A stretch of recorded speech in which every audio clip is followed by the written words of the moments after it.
Salam, hər vaxtınız xeyir, dəyərli müdavimlər və müəllimlər. Bu gün sizlər üçün mədəni müxtəlifliyə hörmət və demokratiya insan hüquqlarına hörmətin fərqini izah edəcəm. Deməli, müəllimlər, əgər başqa bir millətə hörmət etmək deyirsə, bu mədəni müxtəlifliyə hörmətdir. Məsələn, Çin yeməklərinə hörmət etmək, Hindistan mədəniyyətinə hörmət etmək və s.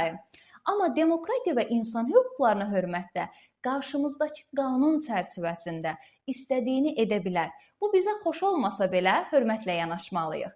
Məsələn, qeyd edək ki, bu geyimlə bağlı da ola bilər və yaxud da başqa bir hərəkət də ola bilər. Qanun çərçivəsindədirsə, biz buna hörmətlə yanaşmalıyıq.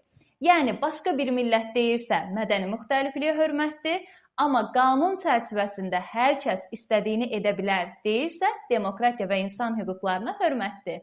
Əgər siz də mövzuları asan formada öyrənmək istəyirsinizsə, elə indi dərslərimizə qoşulmağa tələsin.